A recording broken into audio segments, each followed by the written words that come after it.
Indian secular front অর্থাৎ ISF এর কেন্দ্রীয় কার্যালয় থেকে আজকে প্রার্থী তালিকা ঘোষণার কথা হয়েছে এবং সেই প্রার্থী তালিকা ঘোষণায় কাদের কাদের নাম রয়েছে, কোন কোন জায়গার প্রার্থী দিচ্ছে না ইন্ডিয়ান সেকুলার ফ্রন্টের পক্ষ থেকে এবং কি বার্তা রাখছেন আইএসএফ এর চেয়ারম্যান নওশাদ সিদ্দিকী, দেখুন প্রতিবেদনে।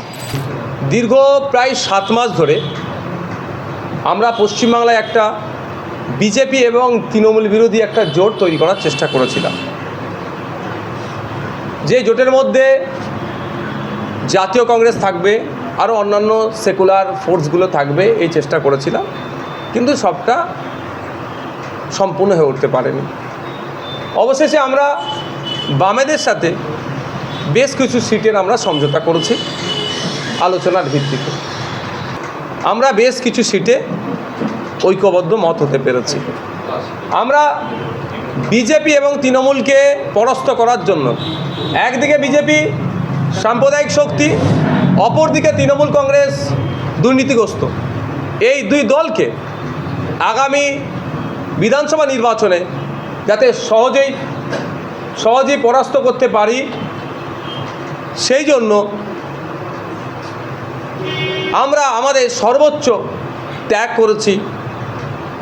এই সিট সমঝোতা বলুন বা আলোচনা বলুন বা বাংলার মানুষের স্বার্থে যে জোট বা যে লড়াই আসছে তার জন্য আমাদের মধ্যে থেকে যে আলোচনা হয়েছে, সেই আলোচনায় বাম এবং আইএসএফের সর্বসম্মতিক্রমে যে সিটগুলোতে আমরা চূড়ান্ত সিদ্ধান্ত নিয়েছি, সেই সিটগুলোর ঘোষণা আমাদের পার্টির ওয়ার্কিং প্রেসিডেন্ট শামসুর আলী মল্লিক সাহেব ঘোষণা করছেন।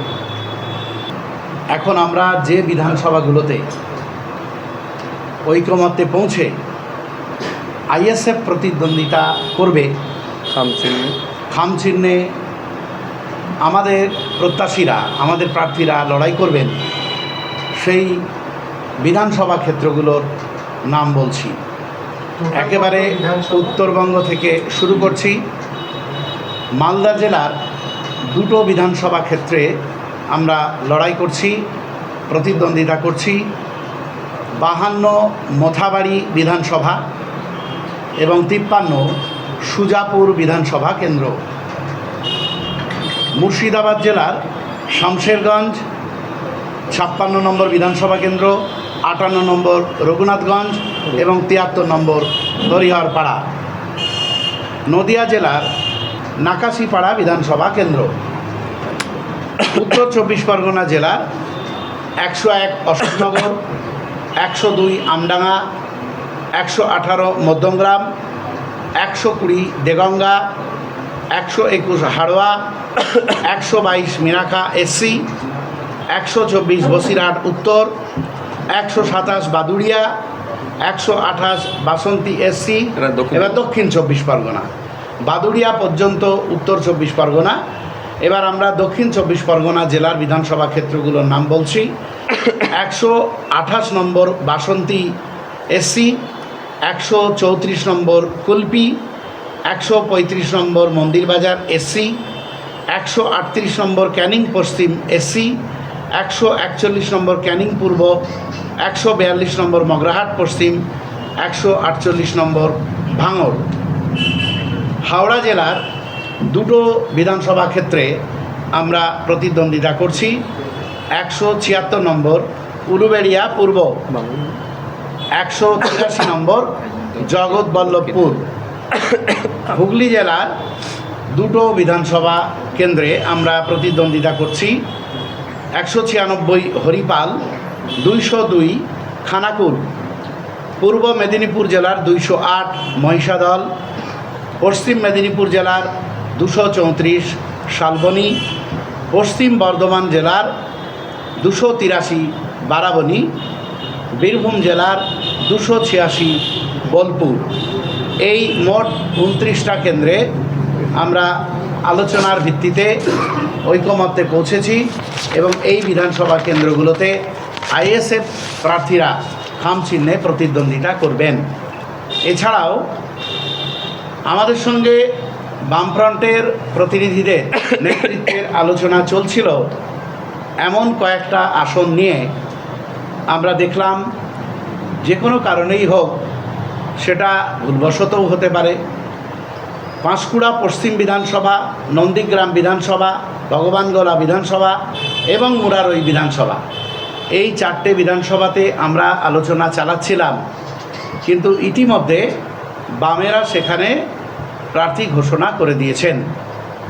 আমরা কিন্তু আপনাদের জানাচ্ছি এই সাংবাদিক সম্মেলনের মধ্য দিয়ে, পাঁশকুড়া পশ্চিম বিধানসভা, নন্দীগ্রাম বিধানসভা, ভগবানগোলা বিধানসভা এবং মুরারই বিধানসভাতে আমরা প্রতিদ্বন্দ্বিতা করছি। বাম নেতৃত্বের কাছে পত্র মারফত আমরা তো জানিয়েছি, ইমেল মারফতও আমরা জানিয়েছি। আজকে সমাজ গণমাধ্যম এবং সংবাদ মাধ্যমে আমরা জানাতে চাই যে 4টে আসন নিয়ে আলোচনা চলছিল, আমরা যে 4টে আসনে প্রতিদ্বন্দ্বিতা করতে চাই, এই 4টে আসনে আপনারা ঘোষণা করলেও যাতে আপনারা প্রার্থী না দেন, এই অনুরোধ আপনাদের কাছে আমরা রাখছি।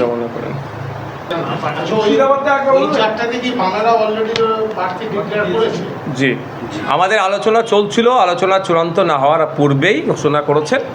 আমরাও ঘোষণা করছি, আমরা আশা করব আমাদের পক্ষ থেকে এই 4টি সিটে মনোনয়ন দেওয়া থেকে তারা বিরত থাকবে।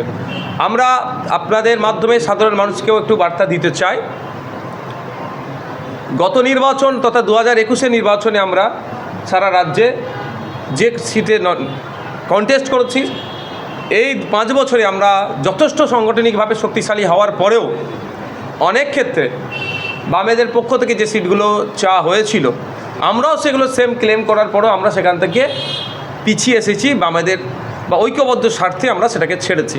আমরা টোটাল বামেদের সাথে সহমত সম্পূর্ণ হয়েছে, যেটা চূড়ান্ত হয়েছে সেই সিট সংখ্যা হচ্ছে 29টি।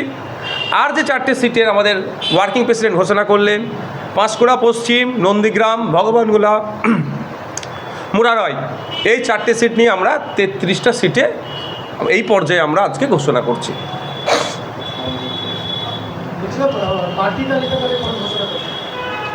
দেখুন, আমাদের আগামীকাল ঈদ উদযাপন হচ্ছে, স্বাভাবিকভাবেই মানুষ এখন ফেস্টিভ মুডে আছে। ওই ঈদের পরেই আমরা প্রার্থী তালিকাগুলো ঘোষণা করব। তাহলে জোট নিয়ে এত আলোচনা, সুরাহা বেরোলো না, তাহলে তো জোটের ব্যাপারটাই হচ্ছে না। দেখুন, জোটের ব্যাপার থাকছে না কেন বলছেন? 29টা সিটে আমরা জোটের সহমত হয়েছি, 4টে সিট নিয়ে এখন মতনৈক্য হচ্ছে। আশা করছি আমরা, আপনারা দেখবেন যে বামেদের পক্ষ থেকে এই 4টে সিটে নমিনেশন করবে না। তাহলে আপনারা আশা করছেন যাতে প্রার্থীপত্র যদি না বলে তাহলে না, এখনও তো নমিনেশন করেনি। নমিনেশনের আগে পর্যন্ত আপনারা দেখতে থাকুন, এগুলো এই যে ছোট্ট বিষয়টা ক্লিঞ্চ হয়ে যাবে। না, আমরা হাওড়া জেলায় বেশ কয়েকটি সিট চেয়েছিলাম, বাগনান, আমতা, সাঁকরাইল, ডোমজুর, কিন্তু বৃহত্তর স্বার্থের কথা ভেবে এবং উলুবেড়িয়া উত্তর দক্ষিণ দুটোই আমরা রেখেছিলাম। বৃহত্তর স্বার্থের কথা ভেবে বিজেপি এবং তৃণমূলকে হারানোর জন্য আমরা অনেক নিজেদেরকে গুটিয়ে রেখেছি। কারণ বিগত 5 বছর ধরে মাঠে ময়দানে যেভাবে ইন্ডিয়ান সেকুলার ফ্রন্ট, তামান্না বলুন, তিলোত্তমা বলুন, আনিস বলুন, আর সোমনাথ দেবনাথ বলুন, বিদ্যুৎ মণ্ডল থেকে শুরু করে রুমা ওরাও, ওয়াকাফ থেকে শুরু করে জায়ের তানের সম্পত্তি রক্ষা, ধর্মীয় সম্পত্তি রক্ষা থেকে শুরু করে স্কুলের শিক্ষক নাই কেন, হসপিটালে ডক্টর নেই কেন, যে সামাজিক আন্দোলন চালিয়ে এসেছি, আমাদের সংগঠনের ব্যাপক ব্যাপ্তি ঘটেছে। কিন্তু বৃহত্তর স্বার্থের কথা ভেবে না আমরা দিনাজপুর, 2 দিনাজপুর, কোচবিহার, জলপাইগুড়ি, পুরুলিয়া, বীরভূম, বাঁকুড়া, পূর্ব বর্ধমান, এই সমস্ত জায়গা থেকেও কিন্তু আমরা প্রার্থী, আমাদের সংগঠন ব্যাপক ব্যাপ্তি ঘটার পরেও আমরা মনে করছি লেফট ফ্রন্ট আমাদের কাছে যে দাবিটা রেখেছিল, যেগুলো থেকে আমরা আরও ভালোভাবে লড়তে পারবো বলেছিল, সে কথা মাথায় রেখে, শুধু তাই নয়, বৃহত্তর স্বার্থের কথা মাথায় রেখে, কারণ কার কোথায় সংগঠন আছে তাহলে কাগজ নিয়ে বসতে হবে, সেই বিতর্কে না জড়িয়ে আমরা এগ্রি করে নিয়েছি এবং আমাদের অবস্থানটা তাদেরকেও জানিয়ে দিয়েছি।